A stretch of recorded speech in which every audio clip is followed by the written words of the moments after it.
I always thought my mother loved me. I mean, truly loved me. Not in a she did her best kind of way, but in the way that parents should, protective, supportive, honest. Even when she made questionable decisions with money, I defended her. She's had a hard life, I would tell my sister Olivia, when she ranted about Mom's latest financial disaster. She's doing her best. But now, I can't even look at her. It all started when Olivia and I were cleaning out Mom's attic last month.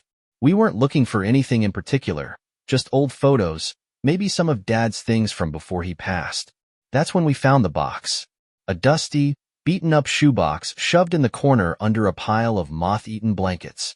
Inside, there were old papers, bills, letters, and a thick manila envelope with my father's handwriting scrawled across it, estate and will for my children. My heart pounded as I flipped through the documents. There, in black and white, was proof that my father had left Olivia and me a significant inheritance. Not just a little something to get by on, but enough to change our lives. Enough for me to have bought our first home outright instead of struggling with a mortgage. Enough for Olivia to have never taken out student loans. And we had never seen a dime. Mom had told us years ago that Dad didn't leave much behind, just a small insurance policy that helped keep her afloat. She made it seem like she had barely scraped by after he died. And we believed her. I felt my stomach drop. She stole from us, Olivia whispered, her fingers tightening around the paper. She took everything, and we never even knew. I wanted to deny it, to tell Olivia she was overreacting, but the numbers didn't lie. I had to confront Mom. When I showed her the documents, she paled. At first, she tried to act confused, but when I pushed, she sighed dramatically and rolled her eyes like we were being so unreasonable for asking about money that was legally ours. I had to use it, she said simply, crossing her arms. There were bills. Emergencies. You two were too young to understand. That wasn't your choice to make. Olivia shot back. You could have told us. You. And then Mom said something that made my blood run cold. I did tell someone. I felt my stomach twist as she turned to me, a strange smirk creeping onto her lips.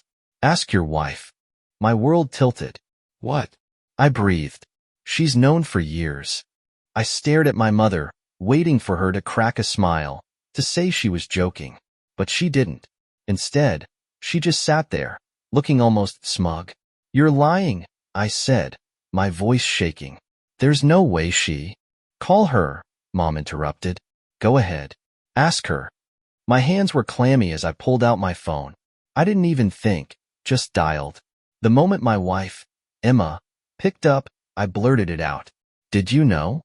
A long pause. Too long. My heart pounded in my chest. Did I know what? She asked, but her voice was wrong, too careful, too measured. That my mom stole our inheritance. That she took everything Dad left for Olivia and me. And you knew. Silence. I could hear her breathing, but she didn't say anything. My stomach dropped. Emma, I said, my voice barely above a whisper. Tell me it's not true. More silence. Then, finally, she exhaled shakily. Your mom needed help, babe. She came to me years ago, before we even got married. She said you were too stressed, that you didn't need the burden of worrying about money. I nearly dropped the phone. You let her do this? You let her take everything? It wasn't like that. Emma rushed out. She told me it was just a loan, that she was going to pay it back once she got back on her feet. I let out a bitter laugh. A loan? With my money? I could hear her sniffling now, but I didn't care. Why didn't you tell me? Because I knew you'd be mad, she sobbed. I knew you'd freak out, and I thought... You thought what? That it was okay to steal from me? From Olivia? My sister was standing beside me, arms crossed, jaw clenched so tightly I thought her teeth might crack. I was shaking, rage bubbling in my chest. This was betrayal, from the two people I was supposed to trust the most. I'm coming home, I muttered. Emma panicked. Wait, we need to talk about this, please. But I hung up. Mom sat back in her chair, arms folded, watching me like she had won some kind of twisted game. You should be thanking me, she said. If it weren't for me, you never would have married her. I clenched my fists. You really think this is funny? Mom shrugged. I think it's ironic. I turned to Olivia, whose face was flushed red with fury. "We're taking legal action," she snapped. "I don't care if it's been years. I want every cent back." Mom's smirk faded. I didn't care if she was my mother. She stole from me. She lied to me. And my wife helped her. This wasn't something I could just forgive. The drive home was a blur. My hands gripped the steering wheel so tightly my knuckles turned white. I barely heard Olivia talking beside me.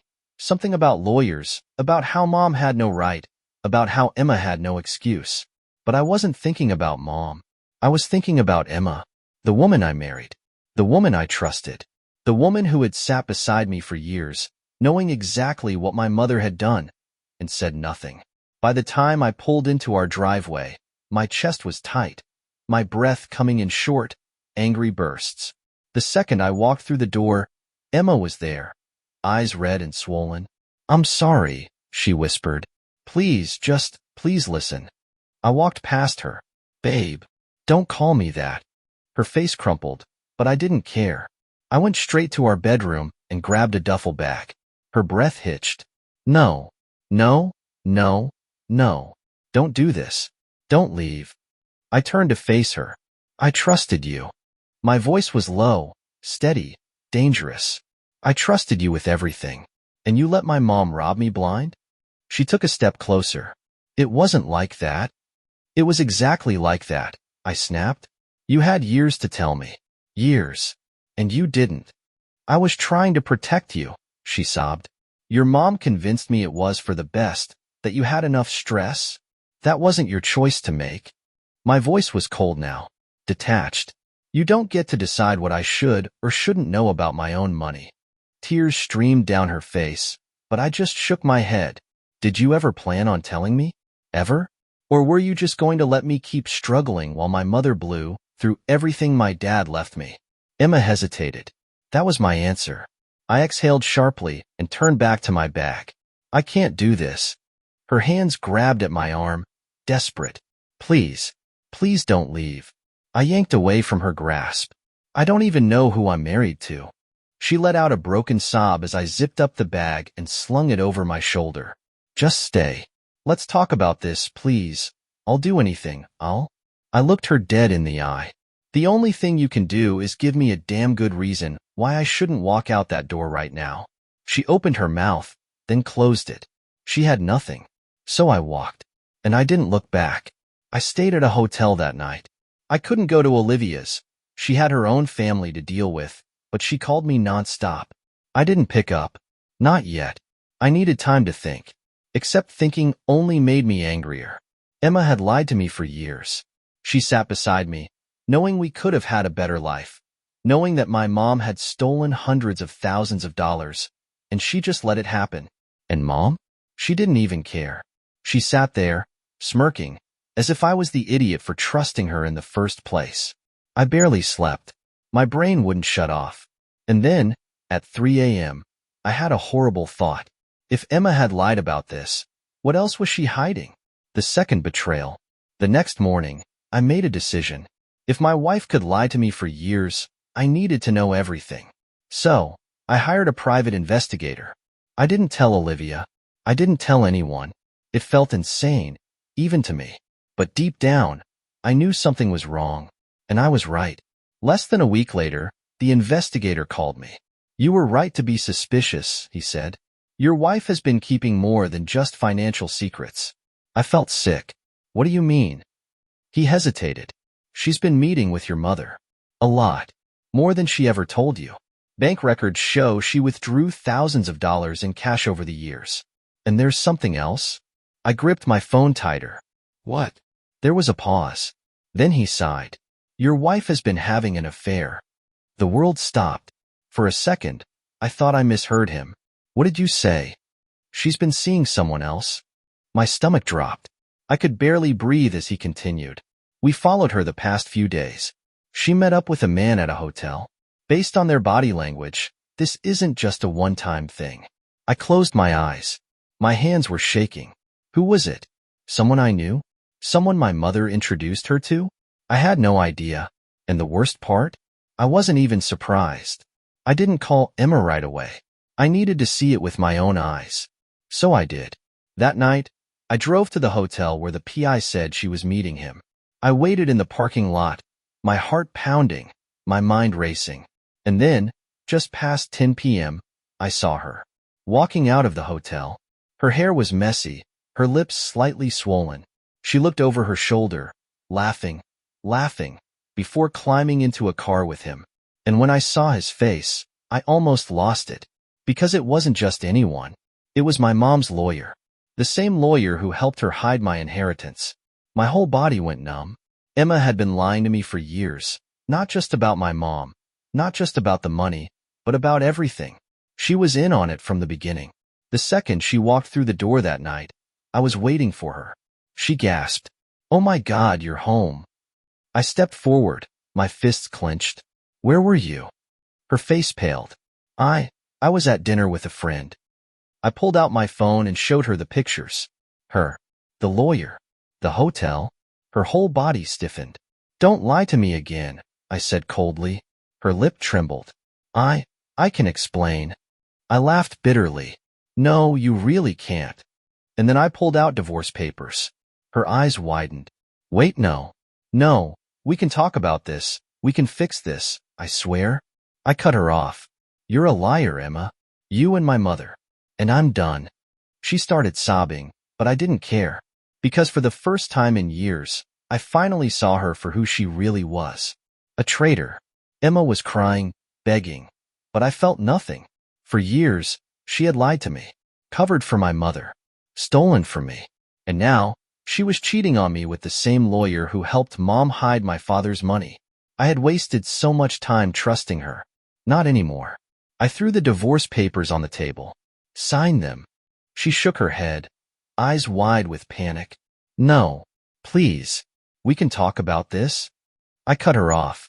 "There's nothing left to talk about." She reached for my hand, and I pulled away like she was poison. "I only did what I thought was best," she sobbed. I laughed bitterly. "You thought stealing from me was best? You thought cheating on me was best?" Her lip trembled. "I made a mistake." "No," I said coldly. "You made choices, and now you're going to live with them." And then I dropped the final bombshell. "I already spoke to a lawyer," I said, voice calm. "I know about the money you funneled to my mother. I know about the secret withdrawals. And since you helped steal my inheritance, that makes you legally liable." Her whole face drained of color. "What?"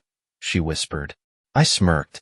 "Oh, you didn't think I'd just let you walk away from this, did you? You and my mother committed fraud. And I have proof." I watched as she collapsed into a chair, shaking. What do you mean, proof?" she stammered. I pulled out my phone and played a recording. It was my mother's voice. "Emma knew the whole time," she said smugly. "She even helped me move the money around." I had recorded our last conversation. Emma froze. "That's admissible in court," I said. "Which means when I sue my mother, I'm suing you too." She gasped, hands flying to her mouth. "No, you can't." "I already have."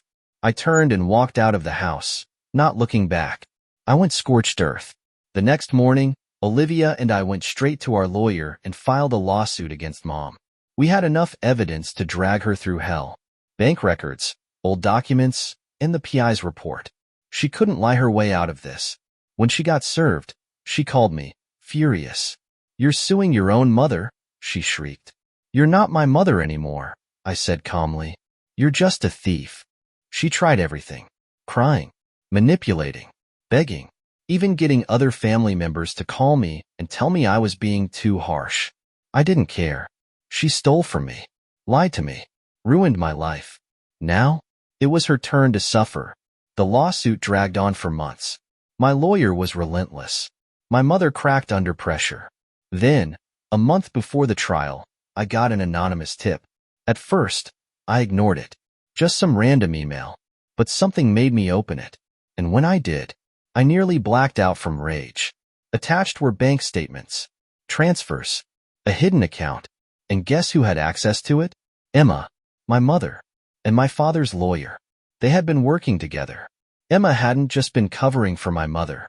She had helped her steal the money. This wasn't just a betrayal. It was a conspiracy. I waited until we were in court.